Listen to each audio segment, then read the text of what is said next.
Hello बच्चों, let's read this question. The question says statement 1 given है the acrosome is filled with enzymes that helps in fertilization of ovum. तो ये statement correct है. देखो मान लो कि this is sperm का ये एक्रोजोम हेड वाला पार्ट है.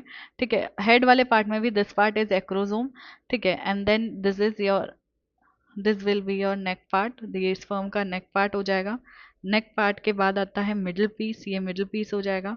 एंड मिडिल पीस के बाद आता है टेल, तो दिस विल बी टेल. ठीक है. अब अगर हम एक्रोजोम की बात करें तो एक्रोजोम के अंदर क्या होता है, एक न्यूक्लियस प्रेजेंट होता है. ठीक है, सॉरी, एक्रोजोम के अंदर क्या होता है, कुछ सर्टन एंजाइम्स प्रेजेंट होते हैं. न्यूक्लियस आपका इस पार्ट में प्रेजेंट होगा, हेड के अंदर न्यूक्लियस प्रेजेंट होता है. ठीक है, एक्रोजोम के अंदर सर्टन एंजाइम्स प्रेजेंट होते हैं जो कि हेल्प करते हैं फर्टिलाइजेशन के अंदर. ठीक है, तो ये स्टेटमेंट करेक्ट है. Then statement 2 given है during fertilization secretion of primary oocyte ensures that only one sperm can fertilize an ovum. तो ये स्टेटमेंट इनकरेक्ट हो जाता है. देखो जब फर्टिलाइजेशन होने वाला होता है तो उस कंडीशन में प्राइमरी oocyte तो सेकेंडरी oocyte में कब का कन्वर्ट हो चुका है, ओव्यूलेशन से पहले ही कन्वर्ट हो जाता है टर्शरी फॉलिकल के अंदर ही. तो यहाँ पे प्राइमरी oocyte इंश्योर नहीं करता है कि एक ही स्पर्म की एंट्री होगी.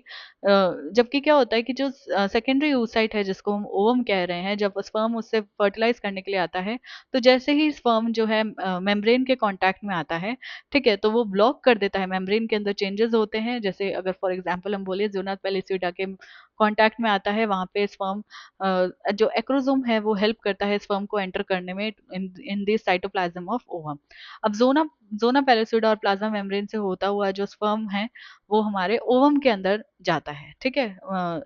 अब यहाँ पे क्या होता है कि जैसे ही ये स्पर्म जो है ये कांटेक्ट में आता है with zona pellucida layer of ovum, तो ये क्या करता है, मेम्ब्रेन के अंदर कुछ चेंजेस इंड्यूस कर देता है, और जिससे क्या हो जाता है, उन चेंजेस की वजह से बाकी स्पर्म्स जो हैं वो एंटर नहीं कर पाते हैं ओवम के अंदर. ठीक है, तो प्राइमरी oocyte इंश्योर नहीं करता है. ये बेसिकली स्पर्म जब कांटेक्ट में आएगा जोना पेलिसिडा के सॉरी, ठीक है, जोना पेलिसिडा के कांटेक्ट में आएगा तो मेम्ब्रेन में चेंजेस इंड्यूस कर देगा, और मेम्ब्रेन ही अलाउ नहीं करेगी बाकी स्पर्म्स को ओवम के अंदर एंटर करने के लिए. ठीक है, सो फर्टिलाइजेशन इसीलिए एक ही स्पर्म का ओवम से होता है ऑलमोस्ट.